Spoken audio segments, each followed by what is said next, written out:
यो पुल जसले 100 वर्षदेखि निरन्तर बुटवललाई हेर्दै आएको छ, बुटवललाई भोग्दै पनि आएको छ। तिनाउ नदीको सिरसिरे हावा, वारी खसेउली र पारी ऐतिहासिक बटौली।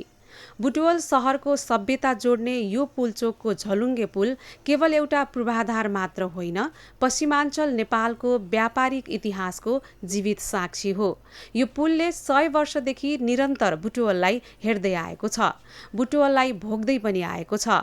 विक्रम सम्वत 1985 तिर तिनाउको उर्लदो बाढीलाई छेक्दै काठ र फलामका साङ्लाहरू जोडेर यहाँ पहिलो पटक पैदल तर्न पुलको जग हालिएको थियो।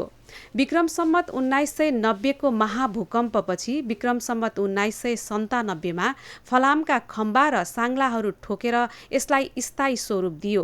पछि विक्रम सम्वत 2029 मा बेलायती प्रविधि सहित आधुनिक स्टिल केबलमा परिणत भएको यही पुलचोकको पुल नै बुटवलको सहरभित्रको पहिलो ऐतिहासिक झलुङ्गे पुल हो। तर तिनाउ नदीको भूगोलमा आधुनिक इन्जिनियरिङको इतिहास अझ पुरानो छ। श्री 3 चन्द्र शमशेरको शासनकालमा स्कटल्यान्डको अबरडिनबाट मगाइएका फलामे संरचना प्रयोग गरी नेपालभर 29 वटा आधुनिक झोलुङ्गे पुलहरू बनेका थिए। त्यसै अभियान अन्तर्गत पाल्पाको मस्याम कोलडाँडा क्षेत्रमा बनेको चर्चरे पुल तिनाउ नदीमा बनेको सबैभन्दा पुरानो आधुनिक झोलुङ्गे पुल मानिन्छ।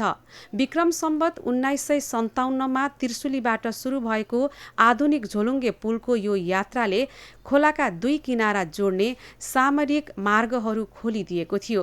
समयसँगै नेपालको पुल निर्माण प्रविधि परिवर्तन भयो।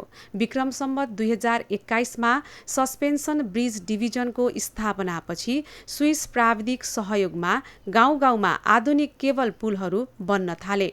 त्यस क्रममा बुटवलको हाट बजारदेखि पारी बुटवल जोड्ने अर्को पुलले पनि वारपार गर्ने मानिसलाई सहज बनाउँदै गयो। अहिले नेपालमा 10,000 भन्दा बढी झोलुङ्गे पुलहरू निर्माण भइसकेका छन्, जसले देशका करिब 1,90,00,000 नागरिकको दैनिक जीवन र आवत जावत सहज बनाएको छ।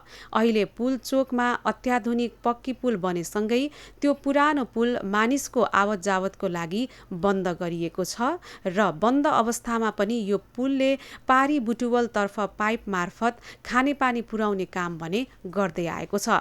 करिब 100 वर्ष पुरानो जगमा उभिएको यो पुलचोकको झोलुङ्गे पुलले आज पनि वारी र पारी बुटवललाई मात्र जोडेको छैन, हाम्रो विगत र वर्तमानलाई पनि जोडिरहेको छ। विकासका नयाँ ढोकाहरू खुल्दै गर्दा बुटवलको जग बसाल्ने यी ऐतिहासिक धरोहरहरूको संरक्षण र अभिलेख राख्नु हामी सबैको दायित्व हो।